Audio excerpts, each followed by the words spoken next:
Eu quero te amar como nunca foi chamado, Senhor. Eu encontrei a minha vocação, te amar, ser amor. Eu quero te amar. Eu quero te amar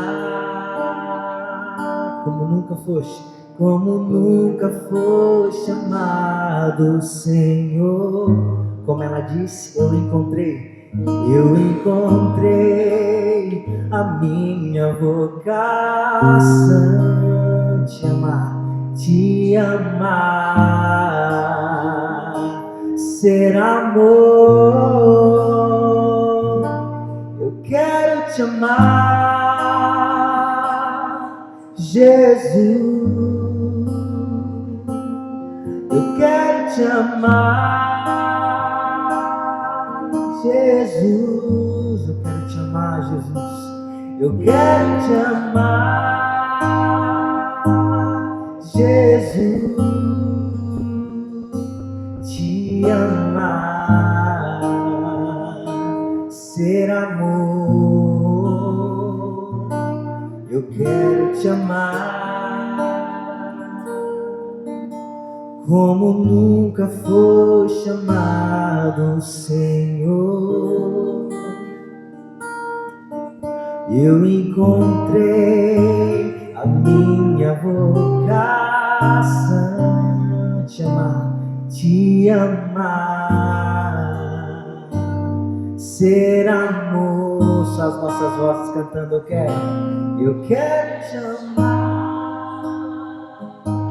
Jesus. Eu quero te amar, Jesus. Eu quero te amar, Jesus. Eu quero te amar, Jesus. Te amar, ser amor, te amar, ser amor, te amar, ser amor, amar como ninguém jamais amou.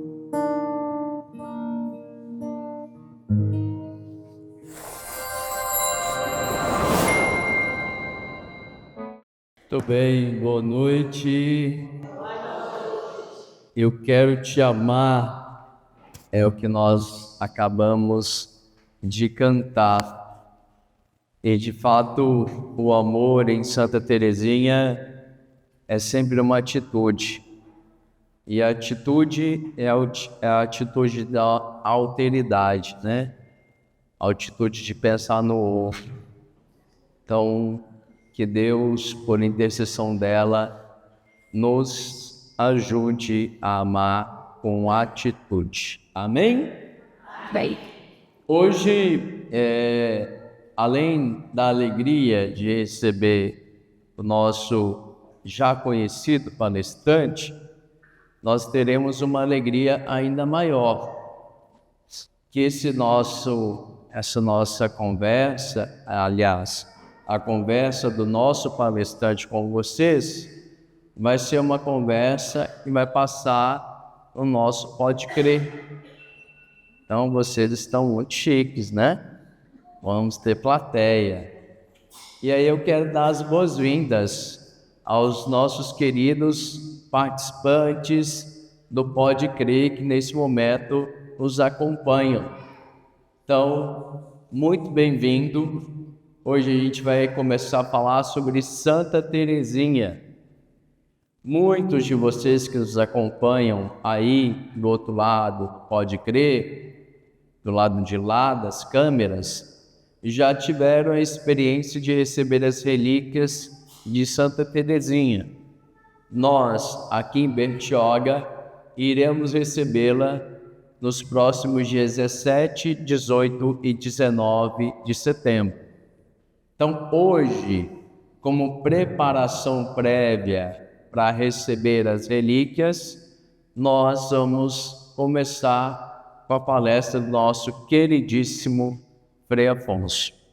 Então, eu quero chamar aqui para falar para vocês sobre Santa Teresinha e sobre a vinda das relíquias, o nosso querido Frei Afonso, que inclusive por 2 vezes já veio aqui ao Pode Crer, e hoje de uma forma diferente, um cenário diferente, dentro de uma das nossas capelas aqui na comunidade da Vista Linda. Então venha para cá, Frei Afonso, queria uma salva de palmas.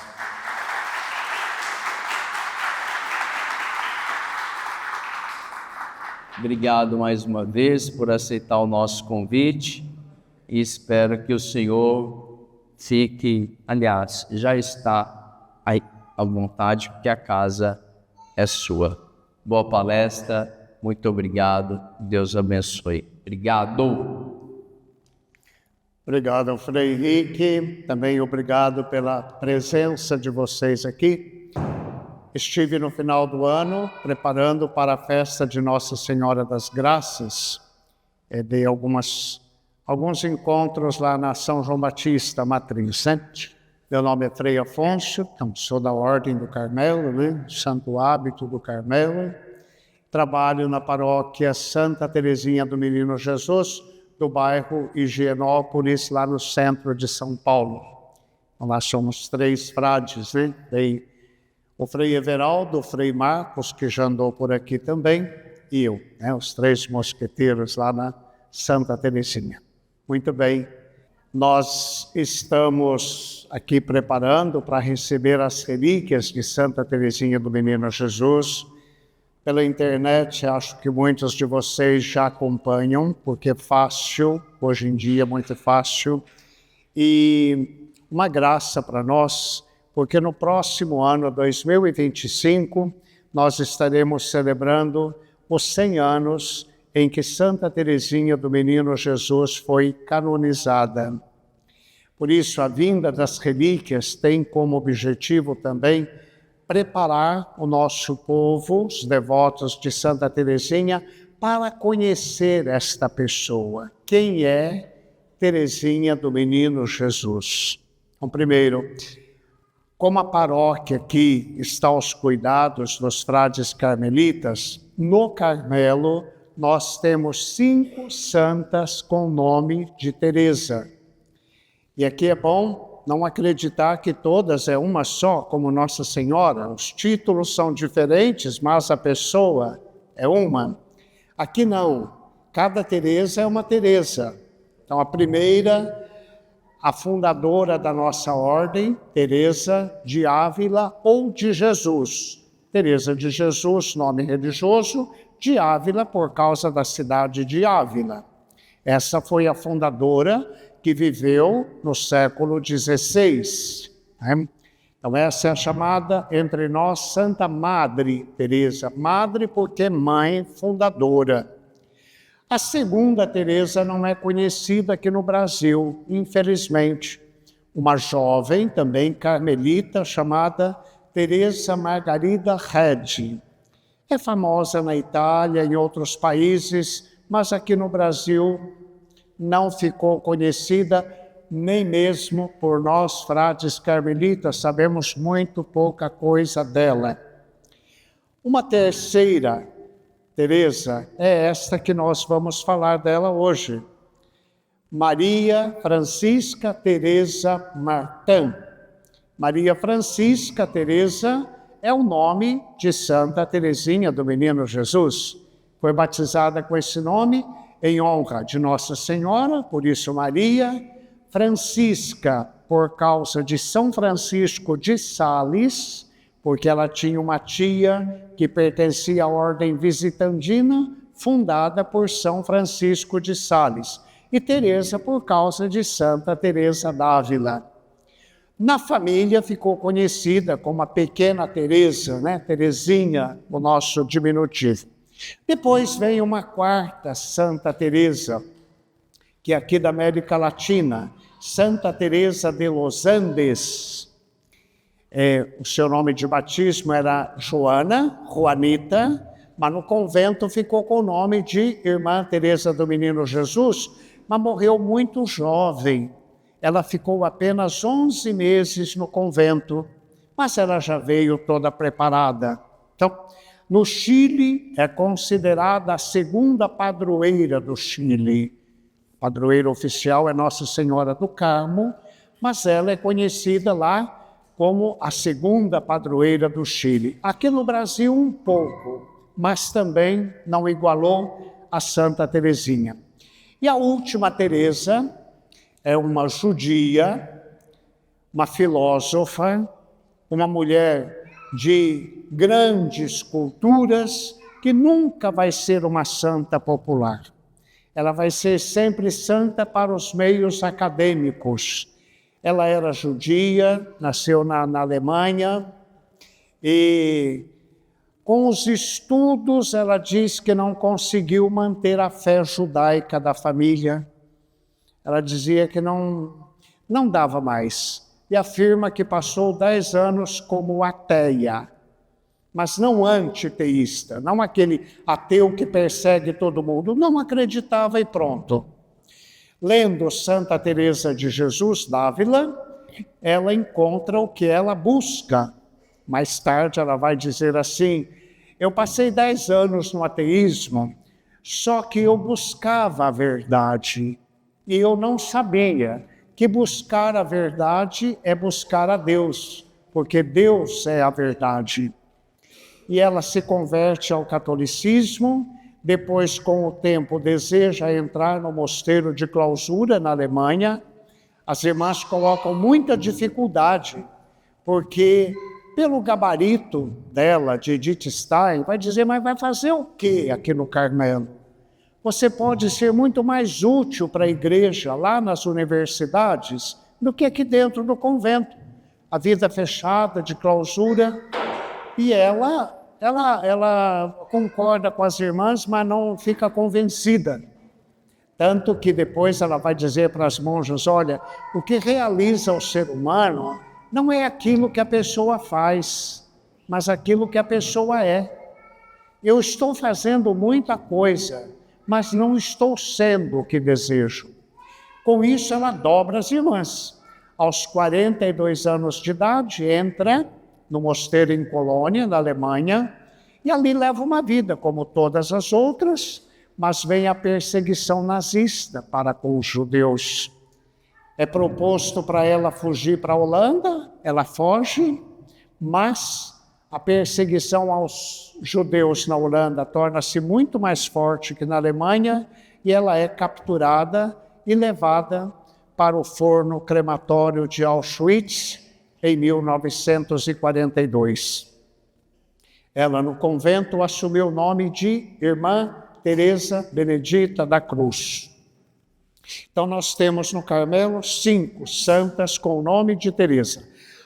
A mais popular é esta, Teresa do Menino Jesus, já falei o nome, também é conhecida como Teresinha de Lisieux, Lisieux por causa da cidade de Lisieux, ou Teresa do Menino Jesus e da Sagrada Face, é a mesma pessoa.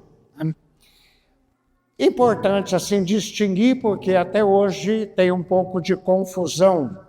Lá em São Paulo, no Itaim Bibi, um bairro, tem uma grande paróquia dedicada a Santa Teresa de Jesus.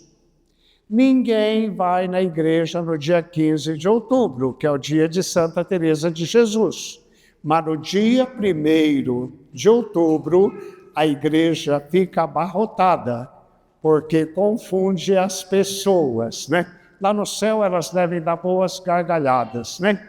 Os padres de lá é que ficam assim, surpresos, porque a padroeira é Santa Teresa de Jesus e não ela. Mas ela é mais procurada do que a própria Teresa de Jesus. Muito bem, quando nós falamos aí de preparação para receber as relíquias, o que são as relíquias. Teresinha do Menino Jesus, ao contrário de muitos outros santos, como Santa Bernadette Soubirous, ela não teve o corpo incorrupto. Santa Bernadette é um fenômeno, para quem não sabe, morreu com 36 anos, hoje dão 30 anos para aquele cadáver, que está todo flexível. É uma coisa extraordinária. E tantos outros também. Mas Teresinha não. Teresinha, tudo ficou reduzido a pó. Bem ao gosto dela, ser igual a todos, não ter distinção, até mesmo depois da morte. Então, quando o corpo foi exumado para a beatificação, recolheram os ossos de Santa Teresinha, só o que sobrou. Então, como todo cadáver, nós temos os ossos, o crânio e tudo mais, né? Hoje, ela está dividida em 3 urnas. Uma urna doada pelo Brasil está na capela do Carmelo de Lisieux, onde ela viveu. Ali tem uma parte do seu corpo. Uma outra parte do seu corpo fica numa urna também, na Basílica, construída para ela em 1936, na Basílica de Lisieux, num altar lateral, fica permanentemente uma outra urna por causa do número incrível de peregrinos que vão até Lisieux. E uma terceira anda pelo mundo, não tem parada.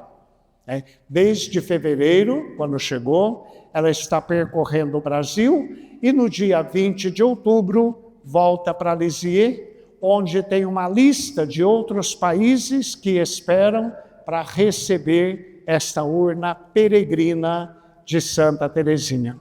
Então, a urna que vamos receber contém uma pequena parte do seu corpo, uma terça parte do seu corpo. Tá? Trata-se do osso da perna e mais alguma coisa, mas não é o corpo incorrupto como alguns imaginam, sobretudo pensando no corpo de Santa Bernadette Soubirous. Não, são os ossos que estão ali e peregrinam pelo mundo afora, né? Lembrando que Teresinha sempre teve o desejo de ser missionária, mesmo estando numa clausura. Ela dizia, não quero ser missionária, não gostaria de ser missionária por alguns anos. Gostaria de ser missionária desde a criação do mundo até o fim do mundo e pregar o Evangelho ao mesmo tempo nas 5 partes do mundo. Por isso, ela passa a sua vida rezando pela igreja, rezando pelos missionários, pelos sacerdotes. Enfim, ela quer auxiliar, incrementar a igreja com a sua vida, com a sua oração, e faz isso da melhor forma possível. Alguém poderia perguntar, mas tudo bem, a santa, mas o que está ali, né? Nós já não morreu mesmo, não é? Vamos lá. Olha, tudo que a gente pode refletir sobre os santos deve partir de Cristo. A partir de Cristo. Fora de Cristo não se fala em nada. Quando Cristo se encarna, o Verbo, quando ele se encarna no ventre da Virgem Maria, ele assume a natureza humana em toda a sua intensidade. Nada, nenhum átomo da natureza humana fica fora da encarnação do Verbo. Então ele assume tudo aquilo que é humano, inclusive a matéria humana. A matéria humana é a nossa carcaça, tá? Nós não nos identificamos com a nossa carcaça, somos mais que a nossa carcaça. A nossa carcaça, ela é uma parte necessária da nossa vida, mas o ser humano é mais do que a carcaça humana. Porém, enquanto vivemos aqui, nós temos necessidade desta carcaça. bonita ou feia, suja ou limpa, nós temos necessidade desta carcaça. E na sua encarnação, Cristo assume esta nossa carcaça. Ou seja, Teresinha, para viver o que viveu, para ensinar o que ensinou, para transmitir o que transmitiu, ela precisou de um corpo, ela precisou dos seus ossos, ela precisou do seu sangue, enfim, ela precisou da parte humana que todos nós temos e somos.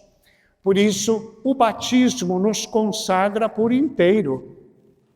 É por isso que o ser humano, mesmo depois de morto, deve ser tratado com dignidade. Porque o batismo consagrou nosso corpo, nossa alma, nosso espírito, tudo em nós é consagrado. Mas consagrado por causa da encarnação do Verbo. Então, os primeiros cristãos tinham um carinho muito grande para com os falecidos. Quando começou a perseguição, os mártires, mulheres, homens, jovens, crianças que deram a vida por Cristo, que uma delas é Santa Luzia, muito jovem. A missa era celebrada sobre o túmulo dos mártires, Até hoje, em alguns altares, tem a chamada Pedra d'Ara, que é fragmento de ossos de um mártir, como que testemunha da vida de Jesus Cristo e participante da sua paixão, morte e ressurreição. Então, não são os ossos que têm a importância em si, mas o que Deus faz de tudo isso. Como, por exemplo, nos Atos dos Apóstolos, temos registro que os lenços que Paulo usa operam milagres. Mas o lenço não é Paulo, mas como pertence ao ministro de Deus, então até os lenços usados por Paulo operam milagres. Fala também o livro dos Atos dos Apóstolos que a sombra de Pedro curava as pessoas. Então, a sombra de Pedro curava as pessoas. A sombra de Pedro não é Pedro, mas veja a força do apóstolo. O mesmo vai dizer Jesus de outra forma, não? Quando Jesus fala, olha, quem der, ainda que seja um copo de água para alguém, porque é meu discípulo, não ficará sem a sua recompensa. Então, Cristo inclui tudo nele. E a partir de Cristo, então, nós entendemos a extensão de tudo o que se refere a Cristo. Também o nosso corpo, depois da nossa morte, tem a oração, tem a bênção, Se sepulta normalmente com um terço, um crucifixo, enfim, tudo isso para dizer, olha, este corpo, enquanto viveu, foi templo do Espírito Santo e agora devolvemos ao Senhor. Então, esta é a motivação que nos faz refletir esta vinda das relíquias. No sinal das relíquias, nós louvamos e agradecemos a Deus o dom da vida e da missão de Santa Teresinha do Menino Jesus. Então, as relíquias aí tornam-se um sinal, um sacramental, diferente do sacramento, O sacramental nos leva aos sacramentos, Despertam em nós essas coisas divinas, porque enquanto vivemos aqui na terra, ainda temos necessidade destas coisas. Depois que a gente for para a glória de Deus, aí não teremos mais essas necessidades, O próprio Jesus usou muitos sinais sensíveis para operar milagres. Por exemplo, uma vez, cospe no chão, faz lama e coloca lama no olho do cego. Mas não precisava fazer nada disso, não. Mas quis fazer assim. Também para ficar presente na Eucaristia, usou o sinal do pão, o sinal do vinho. Para o batismo, usou a água que já havia. Enfim, é uma série de sinais que Jesus usa e transmite através das coisas criadas. Nós não somos como diz, espiritualistas, somos espirituais, não um espiritualismo desencarnado. Por isso, com a encarnação de Cristo, tudo passa a ter um valor. Valor absoluto, valor relativo, a maior parte é valor relativo. E nós também, para comunicar-nos, nós usamos símbolos, né? A internet está aí hoje com seus emojis, né? Quando eu faço um coraçãozinho, todo mundo sabe o que eu estou dizendo, né? Quando eu entrego uma flor para uma pessoa, a pessoa sabe o que eu estou querendo dizer. Quando eu dou um aperto de mão, não é? Quando eu jogo um beijinho. Nós vivemos nos comunicando com sinais. E Deus também usa aquilo que nós entendemos para Ele se comunicar também. Porque Ele só pode se comunicar conosco no modo como nós entendemos. Aqui no Brasil temos nossos gestos próprios, nossa linguagem. Se a gente sair do Brasil, não vamos entender uma gramática lá do Japão, né? Mas entre nós sabemos, então vamos sempre usar os sinais. Por isso a liturgia também trabalha com sinais. Tempo comum se usa o verde, né? O tempo da quaresma o roxo, para o Pentecostes o vermelho. O próprio Espírito Santo, na Bíblia, às vezes é comparado à água, às vezes é comparado ao fogo, outras vezes comparado a uma pomba. O Espírito Santo não é nem pomba, nem água, nem fogo. São sinais para a gente buscar entender um pouco, né? Buscar entender um pouco. O próprio Jesus se compara como uma galinha, olha só. Quando Jerusalém, Jerusalém, quantas vezes eu quis reunir você como pintinhos debaixo da minha asa e você não quis. Ainda bem que não foi a Igreja Católica que inventou isso, né? Porque senão estaríamos pagando até hoje, né? Que Jesus usa a comparação da galinha para também fazermos compreender certas coisas. Então, aqui a importância deste sinal sensível das relíquias de Santa Teresinha. O que vocês vão encontrar? Uma urna muito bem trabalhada, com uma grande arca de vidro. Nem na arca se toca, né? Se toca aí no vidro que está sobre para proteger. É bom lembrar que isso é sinal. E mesmo que a gente pegasse o osso, não iríamos pegá-la, pegaríamos o osso. Como na Eucaristia também. Nós tomamos a Eucaristia na mão, pegamos Jesus, mas o que nós vemos ali é pão, mas ele está presente. No vinho a mesma coisa. Também nas relíquias, que não é sacramento, é o sacramental, também nós temos aí este sinal. Deus se nos comunica também através destes sinais. Quem já leu alguma coisa sobre Santa Teresinha do Menino Jesus?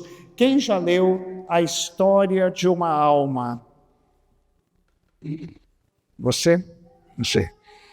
Teresa do Menino Jesus, vamos um pouquinho na família, ela é a mais nova de 9 irmãos. Os pais de Santa Teresinha são canonizados também. São Luís e Santa Zélia. Teresinha é a primeira pessoa que reconhece a santidade dos pais, quando ela escreve: Deus me deu um pai e uma mãe, mais dignas do céu do que da terra. Eu aprendi muito mais de oração vendo meu pai rezar do que propriamente os livros que eu li sobre oração. Então ela nasceu, é a nona criança que nasce numa família profundamente cristã, porém sem afetação. Por exemplo, a dona Zélia, muito devota, missa todo dia, 5:30 da manhã, rosário todo dia, mas ela não gostava de peregrinação. Viu como é engraçado?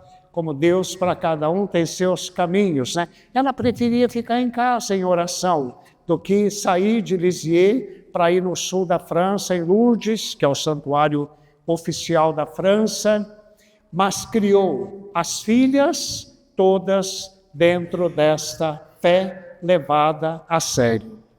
Sendo a caçula, Teresinha teve 2 irmãzinhas que morreram bem criança, 2 irmãozinhos que morreram bem criança também. As irmãs de Santa Teresinha, todas foram para o convento. Teresinha não foi tia, não teve a experiência de ter sobrinho e sobrinha. As mais velhas foram para o convento, por fim foi Teresinha, o pai estava muito doente, ficou a irmã Celina cuidando, a irmã Celina, depois Celina vai para o mosteiro também, e uma outra irmã que ela teve, chamada Leônia, era o patinho feio da família, porque não tinha pele bonita como as outras, porque a inteligência também não ajudava muito, não aprendia as coisas com a mesma facilidade, tentou entrar no convento várias vezes, não deu certo, porque ela não gostava de disciplina, e lá no convento a disciplina é levada a sério, e ela sempre preocupou a família de Santa Teresinha. A pobre Santa Teresinha, quando escreve para ela, diz assim, a minha pobre Leônia, que não traduzido nosso daria a coitada da Leônia, aquela coitada, porque ela fugiu um pouco ao que as outras irmãs eram, prendadas, aprenderam pintura, né? Tantas outras coisas, e ela, nada. Teresinha escreveu, depois da minha morte, eu dou jeito na Leônia. E, de fato, depois da morte de Santa Teresinha, a Leônia entra na ordem da Visitação de Nossa Senhora, fundada por São Francisco de Sales, e a única que morre em odor de santidade. A única que está em processo de canonização. Então, ela não foi carmelita, ela foi monja, mas numa outra ordem religiosa. E lá, de fato, ela assimilou a espiritualidade de Santa Teresinha. Ou seja, aquilo que ninguém dava conta, ninguém dava jeito, nem as clarissas, né? Pois Santa Teresinha, com a sua oração, com a sua intercessão, fez com que ela, de fato, assimilasse o caminho da infância espiritual que Santa Teresinha tanto lutou para que ela entendesse. Então, estamos diante de uma família numerosa. A mãe de Santa Teresinha morre quando ela tem 4 anos e meio e morre de câncer na mama, né? Ela foi cuidada pelas irmãs e, quando percebeu que as irmãs iam para o mosteiro, ela dizia, quero ir também para o mosteiro, não porque minhas irmãs estão lá, mas unicamente para dar o meu coração de modo total e pleno para Deus. E aos 14 anos de idade, ela já bate a porta do mosteiro, Carmelo de Lisieux, para entrar. Mais um grande obstáculo na vida para poder entrar, porque já tinha lá dentro 3 irmãs, não, 2 irmãs, então dificuldade, porque senão vai formar dentro do mosteiro uma panelinha da família Martin, né? E depois ela não tinha nem 15 anos ainda. E o padre, que era o capelão do mosteiro, colocou todas as dificuldades. E até certo ponto tinha razão, porque como ela nasceu numa família de condição elevada, ela não sabia trabalhar. Quando ela queria fazer uma grande penitência lá em casa, ela disse, eu ia arrumar a cama da Celina. Era grande penitência. Então as monjas também diziam, mas que vem fazer aqui uma menina de 15 anos que não sabe nem varrer? Vamos esperar chegar na idade maior. Mas Teresa luta pela vocação. Luta e aproveita uma peregrinação que estão fazendo para Roma, e o pai vai junto e ela vai junto. Tem uma das fotos, não é essa, em que ela prende o cabelo em cima para dar uma aparência de mais velha, né? E vai pedir permissão ao Papa Leão XIII. Era rigorosamente proibido falar com o Papa. Então ela, passando, tinha que beijar a mão do Papa, receber sua bênção e sair. E ela fura o protocolo, né? Ela pede ao Papa, o Papa quase que não entende o que está acontecendo. Aí vão explicar, não, é uma menina de 15 anos aí que quer entrar para o convento. E o Papa, com tanta coisa para ver, né, vai dizer assim, se Deus quiser, você entra e tira a menina. A decepção dela foi imensa, mas continua lutando. E, de fato, pouco tempo depois, menos de um ano e meio, Teresa entra no Carmelo de Lisieux. Mas luta pela vocação, porque ela tem uma certeza que Deus a quer ali, no Carmelo, não para ficar com as irmãs. E depois, lá dentro, ela prova que não entrou para viver com as irmãs, mas para viver em comunidade. Ela fica no Carmelo durante muito pouco tempo, 9 anos e pouco, e contrai, muito comum na época, ela contrai a tuberculose. E apesar de todos os esforços dos parentes, inclusive ela tem primos médicos, né? Dos parentes não conseguiram dar aí um tratamento como era necessário. Então ela morre de tuberculose aos 24 anos, no dia 30 de setembro de 1897. Morre muito jovem. Ela mesma diz, eu não imaginava que fosse morrer tão nova, mas estou em paz, porque se assim Deus permite, é o que eu quero. É a vontade de Deus. O que fez no Carmelo? Trabalhou como todas, rezou como todas, podemos dizer por fora como todas as outras. A diferença era o seu interior. Mas as irmãs, muitas delas não perceberam a grandiosidade da vida interior de Santa Teresinha. Tanto é que uma das irmãs vai dizer assim, mas quando essa aqui morrer, o que a gente vai escrever sobre ela? Não fez nada de interessante. E de fato não fez. Por obediência, ela escreveu muito. Aqui eu tenho um livro chamado Obras Completas de Santa Teresinha.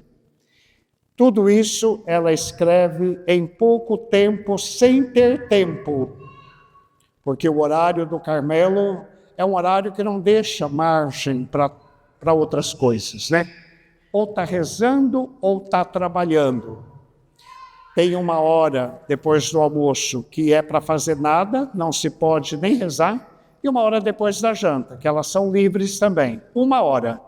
E tudo regulamentado pelo sino. Tocou o sino, bico calado. Né? Mas ela, nos retalhos de tempo, ela escreve, por obediência, ela escreve a sua autobiografia. Por obediência. A Madre Inês é que pede para que ela coloque num papel a trajetória da sua vida. Assim nasce a história de uma alma. Né? Uma alma, uma pessoa, porque uma vez uma pessoa me disse, eu não quero saber a história das almas, não. Então não é a história dos falecidos, esta alma é ela própria, que ela chama de história de uma pequena flor. Essa autobiografia é subdividida em 3 cadernos, chamado Manuscrito A, Manuscrito B e Manuscrito C. E além desta autobiografia, ela compôs muitas peças de teatro, Por quê? No período de aniversário da Madre, no Natal, na Páscoa, alguns dias do Sagrado Coração de Nossa Senhora, as irmãs faziam teatro dentro do convento. E quem ia escrever essas peças? Teresa do Menino Jesus. Deram tempo para ela escrever isso? Não. Ou seja, escreve e dá um tempo, né? 2, 3 meses antes, e ela, com retalhinhos de tempo, escreve. Uma das peças mais antigas que ela escreve é sobre Santa Joana d'Arc. Santa Joana d'Arc não era canonizada ainda na época, mas por ser francesa, Teresinha dizia: eu tenho o mesmo espírito de Joana d'Arc, ou seja, eu quero ser uma guerreira, quero morrer no combate com as armas na mão. E gostava de ver a figura de Joana d'Arc, né? Vestida com as armas militares, andando a cavalo, ou seja, aquele impulso, sempre fazendo coisas. Joana para salvar a França, ela para salvar a igreja. Então, ela tinha um espírito muito forte nesse sentido, mas muitas outras peças, também muitas poesias, que fazia para fazer homenagem para a Madre, para uma irmã que ia fazer aniversário. Ela passava a saber o que a irmã gostava. Então, por exemplo, uma irmã lá gostava muito de Nossa Senhora do Perpétuo Socorro, e ela faz uma poesia para Nossa Senhora do Perpétuo Socorro, mas para agradar a irmã que é devota desta invocação da Virgem Maria. Ou seja, a vida dela, em pouco tempo, ela fez milagres, porque é impossível quase escrever tudo o que escreveu.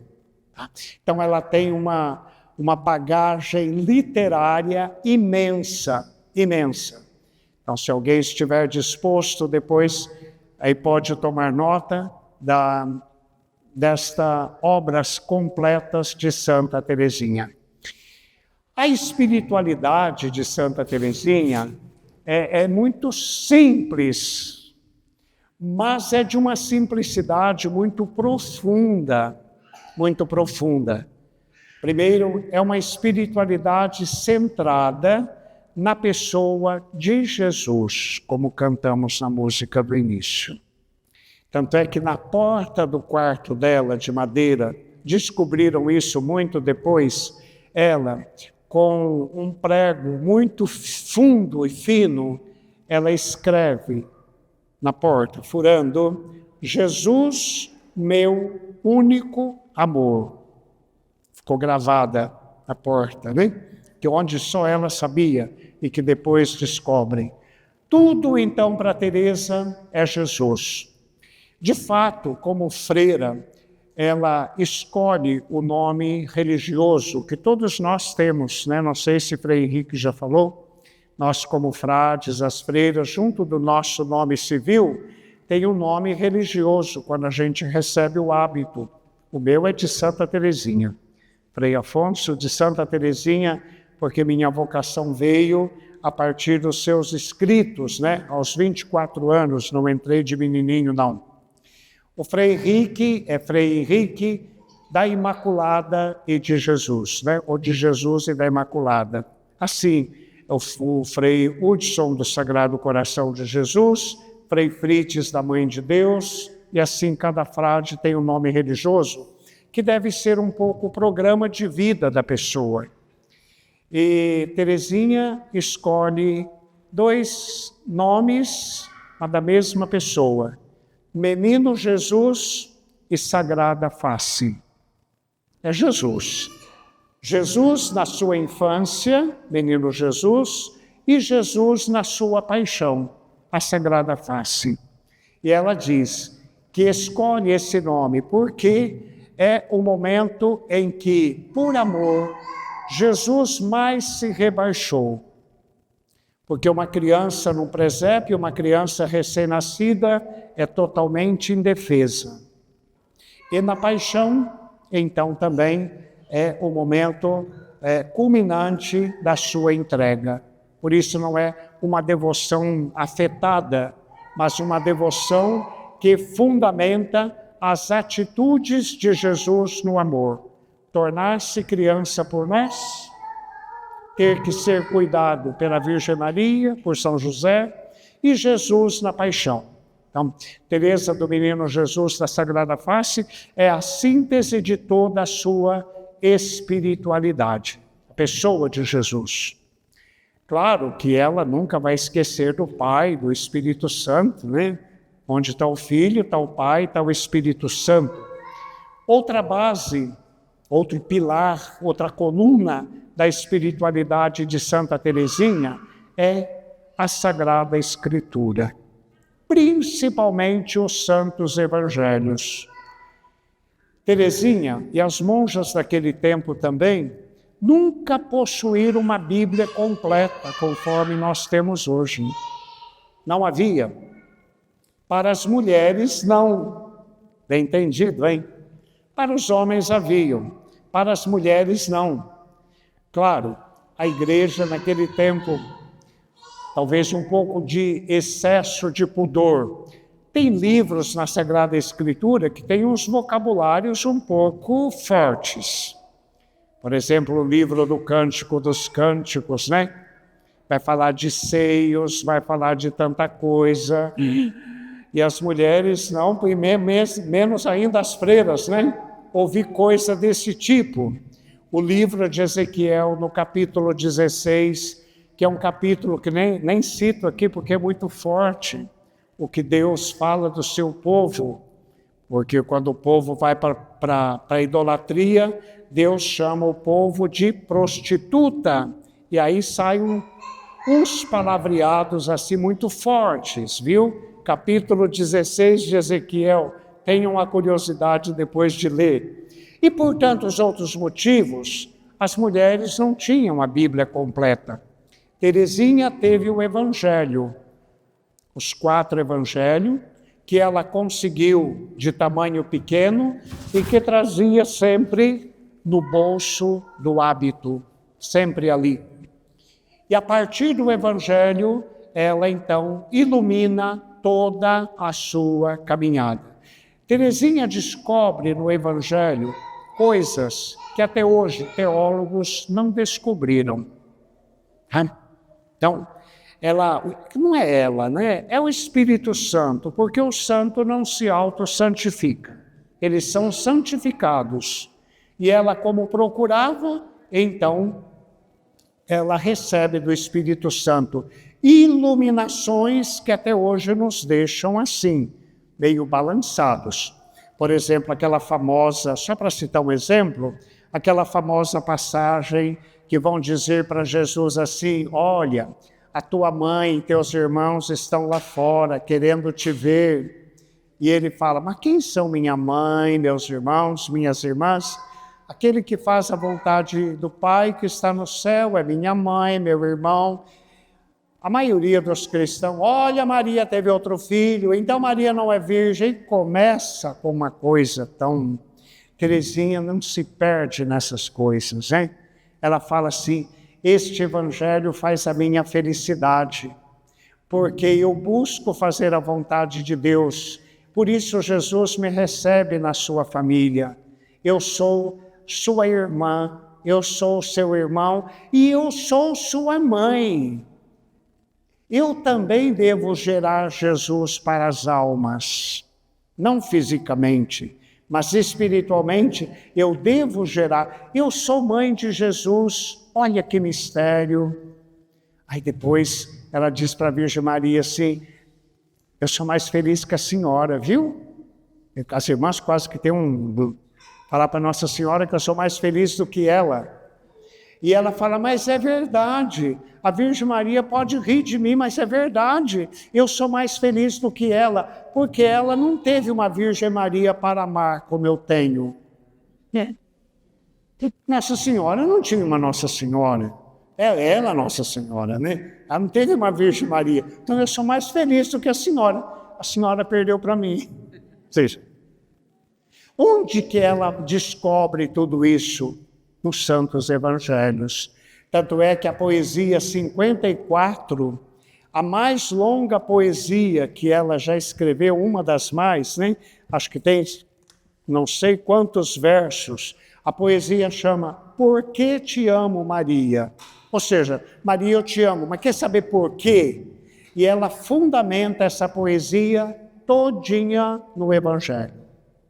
Arranca coisas de lá que a gente nunca percebeu, e não é que ela consegue extrair coisas do Evangelho. Por isso que a igreja também a proclama como doutora. Dá-lhe o título de doutora da igreja, junto com os outros grandes doutores, né? Para uma menina que morreu aos 24 anos, é muita coisa. Então, a doutrina de Santa Teresinha, a Sagrada Escritura. Ela tinha fome, sede da Sagrada Escritura. E dizia mais, se eu fosse padre, Teresinha, se eu fosse padre, eu não me contentaria com o latim. Eu queria estudar as línguas originais, o hebraico, o grego, para saber o que o texto está dizendo no fundo. Porque ela também se sentia incomodada com algumas traduções. E é claro, traduzir não é fácil. Ela tinha essa dificuldade, ela queria ir a fundo. Mas é isto mesmo o texto? Como é que seria dito lá? Tem a mesma força? Não tem? Então, se eu fosse padre, não me contentaria com o latim.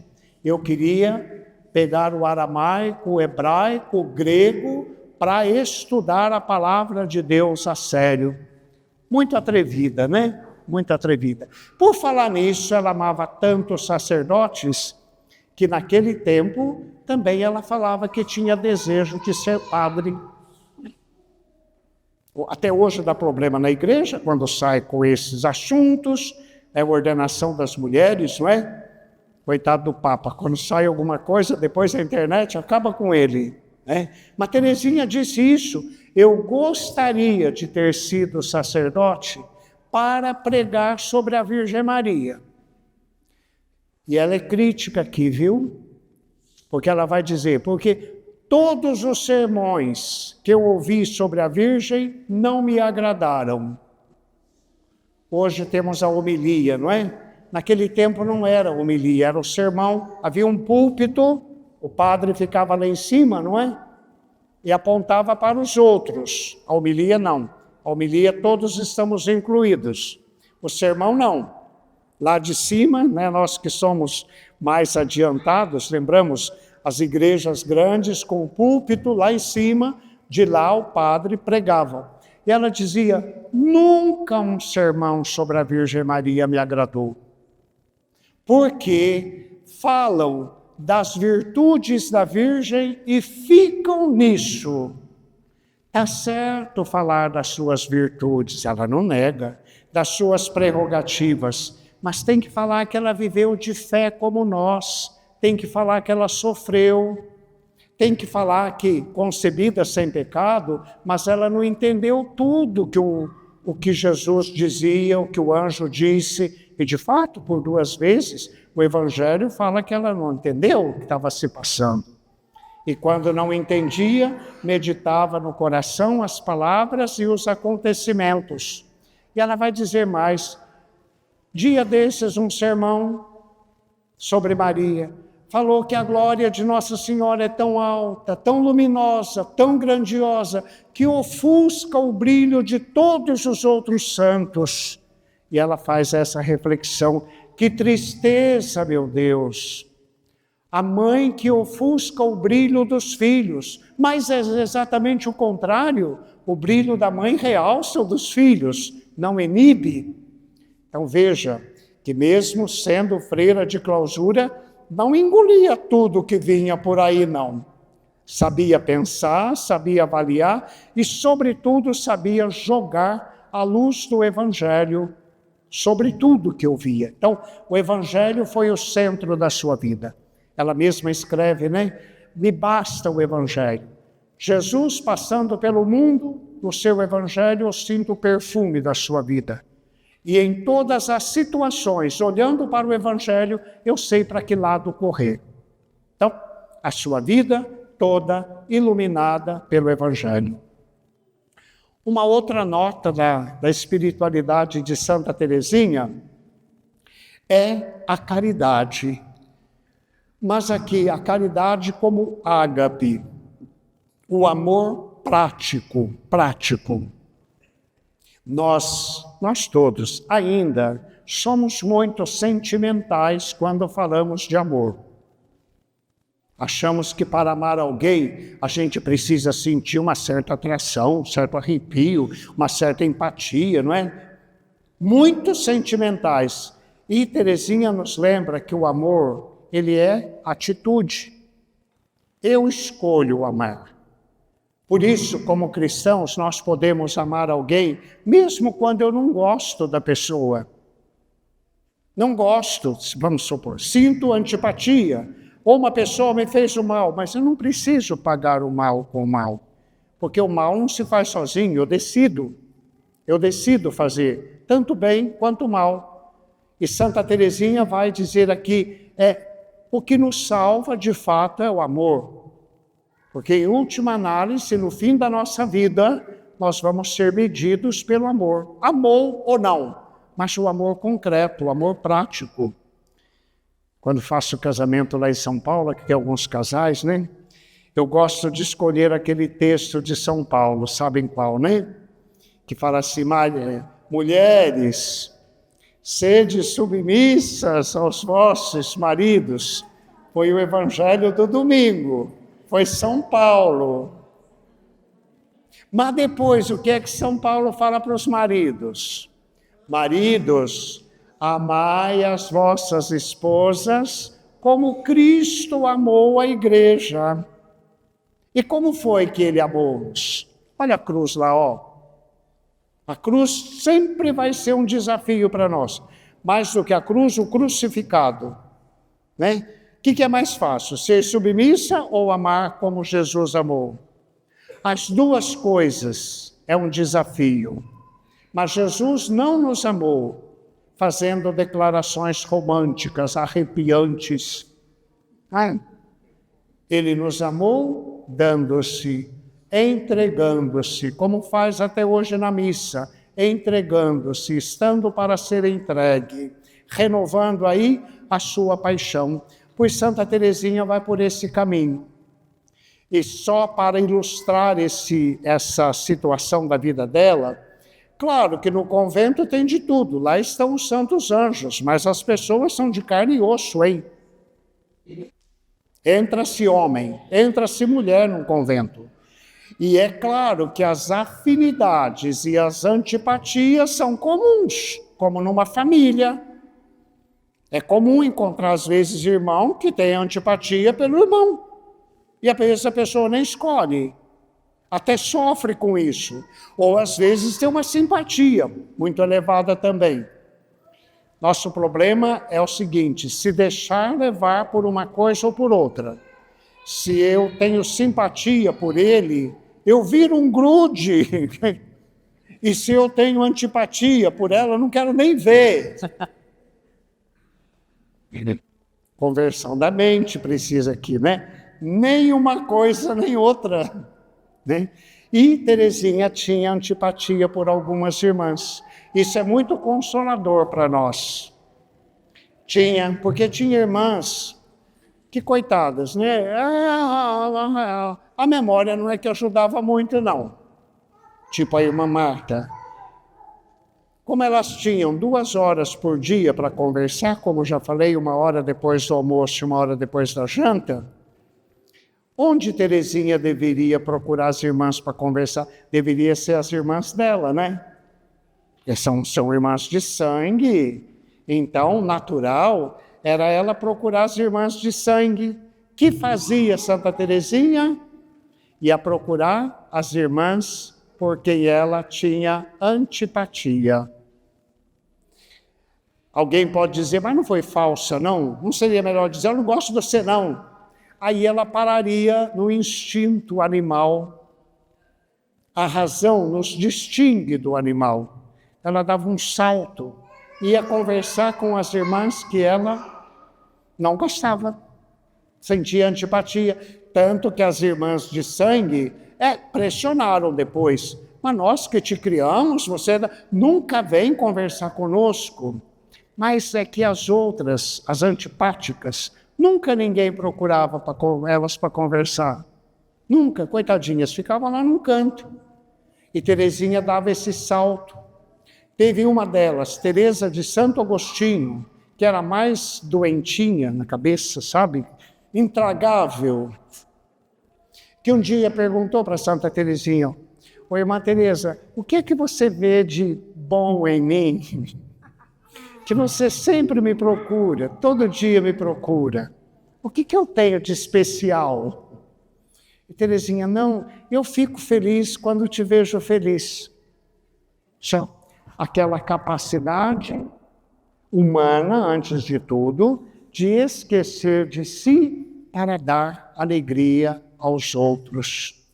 Por isso ela pode afirmar com precisão: quando a caridade entrou no meu coração, então eu fui feliz. Quando a caridade, o amor de Deus, entrou dentro de mim, então eu fui feliz. Todos nós procuramos ser felizes, todos.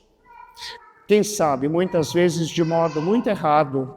Por isso, quanto mais procuramos, mais fome vamos sentindo. Porque só Deus, com seu amor, pode fazer de nós, trazer para nós a felicidade. Então, esses são os pilares da vida, da espiritualidade de Santa Teresinha. Muito rica, muito profunda, uma fé sofrida, um amor também sofrido, uma vocação sofrida, porque, claro, às vezes o amor é sempre exigente em qualquer lugar, numa amizade, no matrimônio, também na vida religiosa. A gente, como diz, tem um preço que vale a pena pagar, porque o triste da vida é quando a pessoa não encontra dentro de si esta plenitude. Tem tudo, não falta nada, mas está infeliz. Nos santos de todos os tempos, nós vamos encontrar defeitos, vamos encontrar pecados, vamos encontrar escorregões feios, menos nela. Nossa Senhora não, ela é imaculada, mas nos santos vamos. Mas algumas coisas nós nunca vamos encontrar nos santos. Desumanidade, nunca. Às vezes pecam por excesso de humanidade. Desumanidade, nunca vamos encontrar neles. Uma outra coisa que nunca vamos encontrar neles é tristeza. E ela morreu com tuberculose.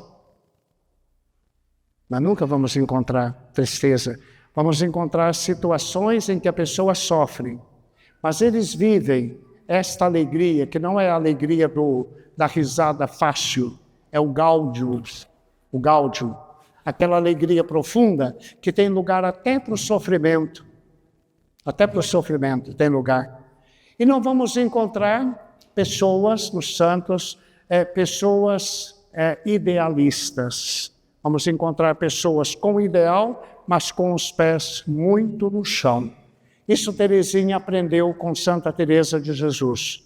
Santa Teresa dizia: toda vez que o ser humano quis brincar de ser anjo, ele caiu muito feio. Isso vale para nós também. Ou seja, não podemos esquecer da nossa humanidade. Querer ser anjo, não. Vamos cair muito feio. Teresa brinca, não temos asas, por isso vamos cair muito feio. Então, esses pilares da espiritualidade de Santa Teresinha, estudados pela Igreja de uma forma tão profunda que a Igreja coloca a Teresinha como uma de suas doutoras. A rigor, esta declaração da Igreja, Teresa, doutora da Igreja, é um absurdo, humanamente falando. É um absurdo, humanamente falando. Porque ela, na sua vida, nunca deu nem catequese. Morreu jovem. Nunca deu nem catequese. E agora colocar como doutora da Igreja. Seria como colocar uma pessoa analfabeta titular da Academia de Letras. E ela é doutora da igreja, padroeira dos missionários, em pé de igualdade com São Francisco Xavier. Né? São Francisco Xavier, tudo bem, ele morreu de cansaço, de tanto trabalhar nas missões. E Teresa, que nunca deu nem catequese. Onde que a igreja fundamenta isso?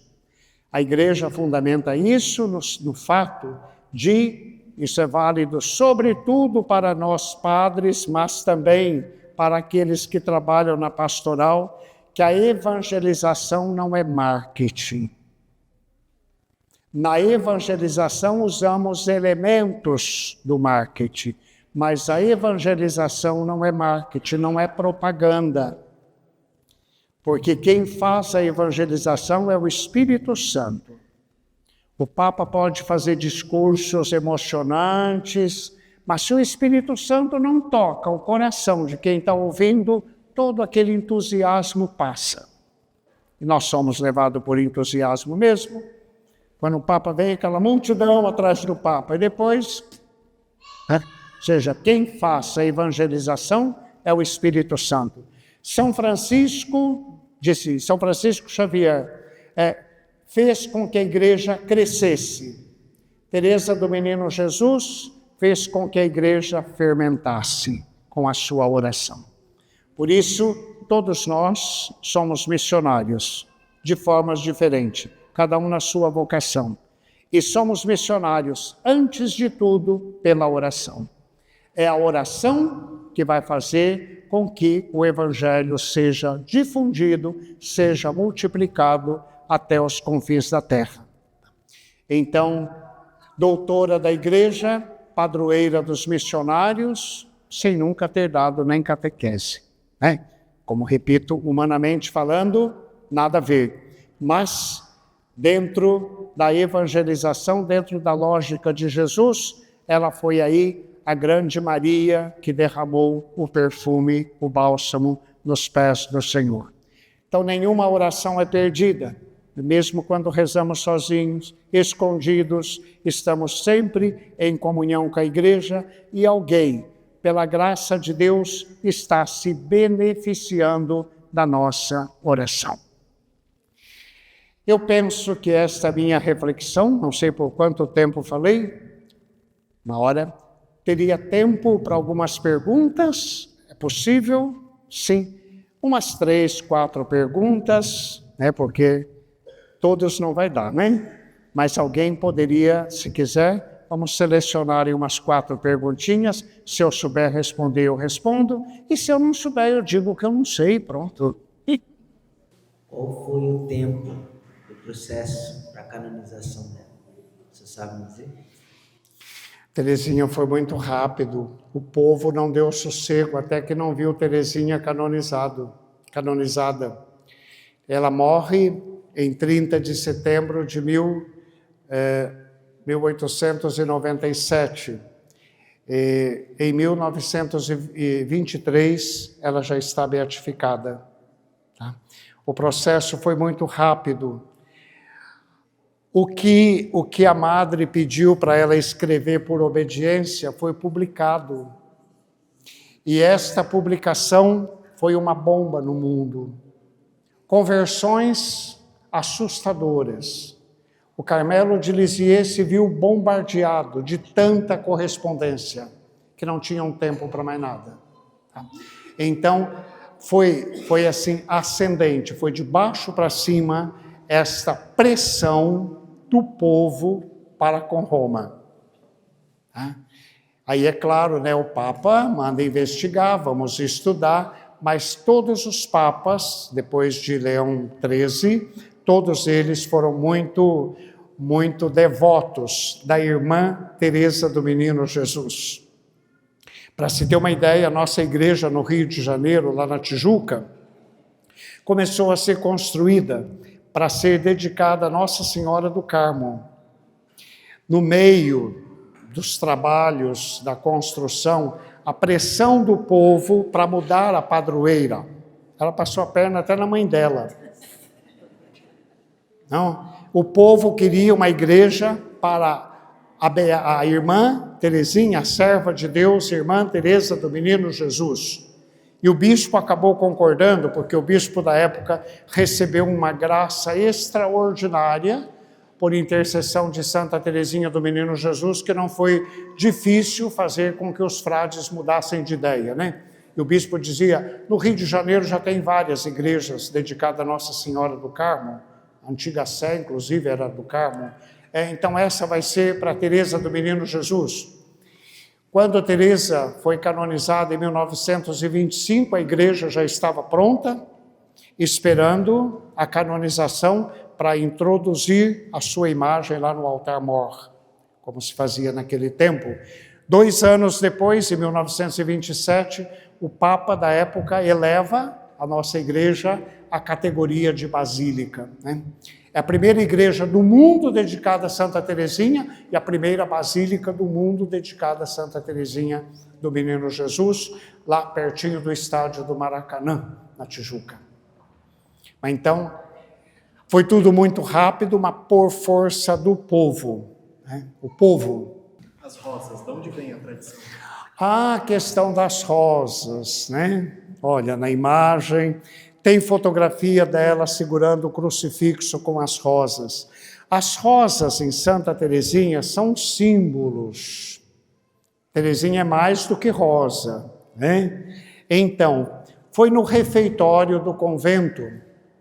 Enquanto as irmãs comiam, é lida a leitura da vida de um santo. E estavam lendo a vida de São Luís Gonzaga, que morreu muito jovem também, um noviço jesuíta, e ele contraiu uma doença comum que tinha ao cuidar dos enfermos. E São Luís escreve uma carta para a mãe. A mãe está desolada, porque o filho vai morrer jovem, noviço. E ele fala para ela ficar tranquila, ele está em paz, e que ela deve ficar em paz também. Aí ele vai dizer para a mãe assim, olha, vai ver que eu vou ser mais útil lá no céu do que na terra. Depois da minha morte, São Luís Gonzaga, eu vou fazer cair uma chuva de rosas. Ele escreveu e falou isso, não deu ibope. Teresinha, durante a semana, disse, eu vou imitar São Luís Gonzaga. Depois da minha morte, farei cair uma chuva de rosas. E deu ibope, ou seja, a ideia é de São Luís e não de Santa Teresinha. E as rosas aí são símbolos, tanto que ela se compara com uma rosa também. E ela fez uma poesia chamada Uma Rosa Desfolhada. No fundo, ela se oferece a Jesus como uma rosa, quer que Jesus desfolhe esta rosa, jogando para onde quiser, porque assim ela quer terminar a vida dela. Ou seja, nas mãos de Jesus e aos caprichos de Jesus. Daí vem esta associação de Santa Teresinha forte com as rosas. Mas não é a única. Santa Rita de Cássia também tem uma referência com rosa. Santa Isabel, rainha de Portugal, tem as rosas, né? A comida que ia dar para os pobres, que se transforma em rosa. Mas a mais comum, a mais popular, é a dela. Santa Teresinha das Rosas, chamada em algum lugar. Mas a rosa é símbolo do amor, do abandono, da entrega, do sacrifício. Por isso que no Carmelo tem várias plantações de rosa, Frei? Não exatamente por isso, mas também por isso, né? Então, por exemplo, uma festa de Santa Teresinha que não tenha rosa, os padres apanham. Porque ficou... Agora, é importante a gente, sem renunciar à rosa, dar mais passos, né? Pegar essa doutrina sólida, forte da vida dela, né? E não reduzir Santa Teresinha a rosas, né? É importante, mas é mais do que isso. E de onde nasce a novena das rosas? Quem divulgou? Quem escreveu? Como é que surgiu? A novena das rosas foi, não me lembro a data, mas acho que Teresinha ainda não era canonizada. Eu tinha dentro do breviário, mas ficou em casa. Foi um jesuíta que, necessitando de uma grande graça, ele começa a rezar durante 9 dias, 24 glórias, pedindo uma graça para Santa Teresinha e falando para ela, me mande um sinal que você está me ouvindo. Mas ela não era canonizada ainda. E logo que começou a novena, ou no final da novena, uma irmã vai no hospital e do nada chega para ele com uma rosa. E diz, olha, passei em frente, não sei que imagem, encontrei essa rosa e eu trouxe para o senhor. Ou seja, coisa que não estava programado. Ele fez uma segunda novena pedindo este sinal e a mesma coisa. Então ele resolveu a divulgar, mas isso vem de uma experiência de um padre jesuíta. Tá? Então, agora, vamos dizer assim, né? Tem pessoas que fazem a novena, recebem a graça e não recebem rosa nenhuma. Tem pessoas que recebem rosa e não recebem graça nenhuma. Tem de tudo. O importante, vamos saber assim, ela, na sua caridade, ela dizia, escreveu, nunca ninguém vai me invocar em vão. Porque se eu pedir alguma coisa para Jesus e ele se mostrar indisposto lá no céu, eu vou sentar no colo dele, vou fazer tanto carinho que ele não vai me resistir. Claro que ela não pode mais do que Jesus, né? É Jesus. Os santos não alcançam, não tem nada para dar, tudo vem dele. Mas ela tem esse atrevimento, né? Porque ela experimentou isso também. Ela experimentou isso aqui na Terra, quando foi receber o véu preto, aí ela se formou para freira, ela tinha um grande desejo de que naquele dia tivesse neve. Estava um calor danado, 8 de setembro. E ela pede. E quando termina a missa, no dia 8 de setembro, logo de manhã, o que ela vê por toda a região? Neve, que vem do nada. Ela fala que passou o dia chorando de reconhecimento e gratidão. Tá? Então ela também foi um pouquinho caprichosa com Jesus, sabe? Ficar pedindo coisas desnecessárias, né? Boa noite ao senhor e a todos. 1997, o passamento, 1925, a canonização. Por que 1º de outubro é a data? Sim, ela morreu no dia 30, né? Mas no dia 30, desde longos séculos, a igreja celebra São Jerônimo. E São Jerônimo é o grande tradutor da Sagrada Escritura, então não quiseram deslocar o grande São Jerônimo para colocar uma menina aí, né? A princípio ela foi celebrada no dia 3 de outubro, onde o Frei Patrício nosso mora no Egito, no Cairo. Lá existe uma basílica também dedicada a Santa Teresinha e ele celebra no dia 3 de outubro. Aqui no Brasil, na reforma litúrgica do Concílio Vaticano II, colocaram Santa Teresinha no dia 1º de outubro, primeiro, porque estava tendo vaga, né? Depois é o início do mês das missões, do mês missionário. Outubro é conhecido entre nós como mês missionário e ela, como padroeira das missões, ficaria muito bem se o mês de outubro começasse com a padroeira das missões. Estudo. Antes de entrar, ela estudou 5 anos só. Ela não teve grandes estudos, não. Mesmo porque ela tinha dificuldade de criança, ela tinha dificuldade de interagir. Tá? Então, 5 anos, teve professores particulares, né?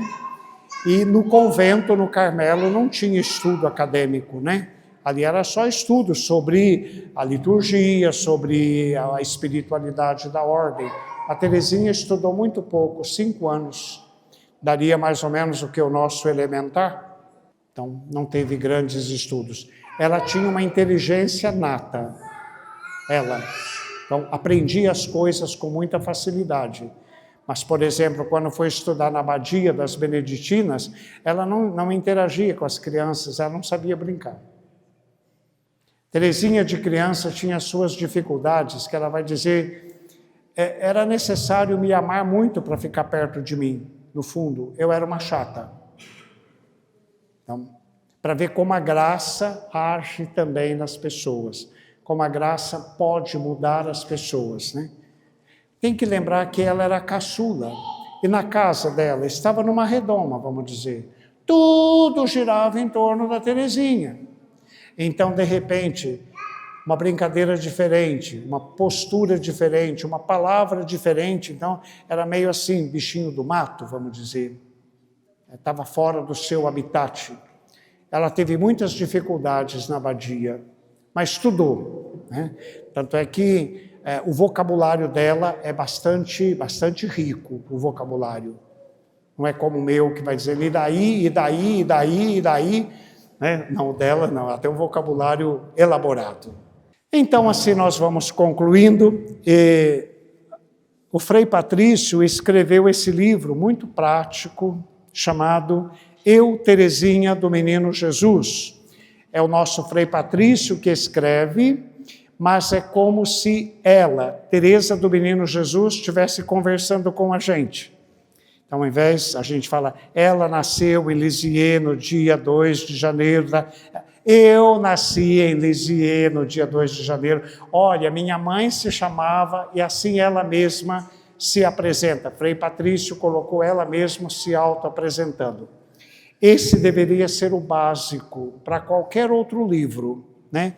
Depois, para aprofundar, então, existe a chamada História de uma Alma, que é a sua autobiografia, como já falei, cadernos manuscrito A, B e C, ou então as obras completas. Tudo que ela escreveu está aqui, né?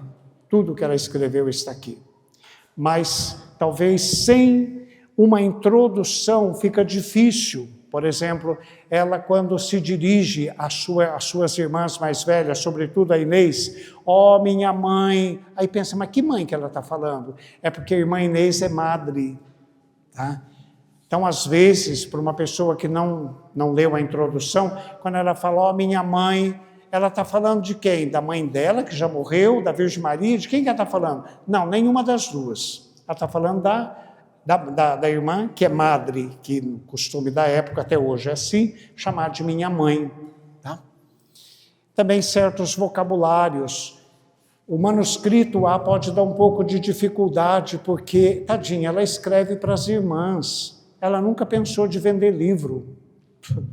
Então, ela usa uma linguagem típica da época, uma linguagem burguesa, uma linguagem, para nós homens, sobretudo, um pouco infantil, né? Tem vários frades, né? Ai, pelo amor de Deus, essa Santa Terezinha com excesso de diminutivo cansa, né? Aí a pedrinha, a florzinha, o orvalhozinho, tá. Mas ela está escrevendo para as irmãs dela, né? Lembrando de coisa da bonequinha, quando ela quis escolher tudo. Então, são coisas assim, no meio de tanta coisa boa, tem isso também. E a pessoa pode ficar cansada. Então, isso é normal. Mas eu digo que Santa Terezinha é como um coco. Para furar esse coco, para pegar a água que está lá dentro, dá trabalho. Mas depois que a pessoa saboreia a água, tá? Ela fisga a gente, a danada, né? O manuscrito B já é mais elaborado, que ela não escreveu tudo de uma vez. Primeiro escreveu o A, depois, a pedido da priora, escreve o B, depois, por último, escreve o C. O manuscrito C é um tratado catedrático da caridade prática, como disse, sem sentimentalismos, hein? Aqui já é a Teresa Joana d'Arc, né, que está de capacete, de bota, que já não tem mais a menininha delicada ali, não. O B e o C. O manuscrito A tem muita coisa boa, mas é muito cheio desses diminutivos, né, que às vezes dão um pouquinho de afetação, um pouquinho de coceira na gente, né?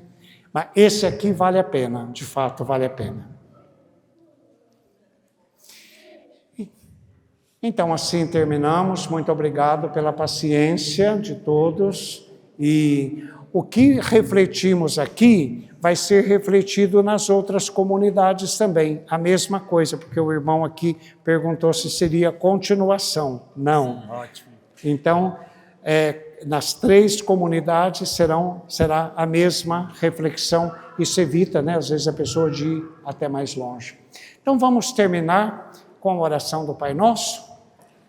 Pai nosso que estais nos céus, santificado seja o vosso nome. Venha a nós o vosso reino. Seja feita a vossa vontade, assim na terra como no céu. O pão nosso de cada dia nos dai hoje. Perdoai as nossas ofensas, assim como nós perdoamos a quem nos tem ofendido. E não nos deixeis cair em tentação, mas livrai-nos do mal. Ave Maria, cheia de graça, o Senhor é convosco. Bendita sois vós entre as mulheres, e bendito é o fruto do vosso ventre, Jesus. Santa Maria, rogai por nós, pecadores, agora e na hora de nossa morte. Amém. Santa Teresinha, rogai por nós. O Senhor esteja convosco. Abençoe-vos Deus Todo-Poderoso, Pai, Filho e Espírito Santo. Amém. Então eu quero agradecer, Frei Afonso, mais uma vez a sua contribuição, a sua presença fraterna aqui no meio de nós. Vocês gostaram? Sim! Então, se vocês gostaram, por favor, eu queria uma salva de palmas para o Frei Afonso.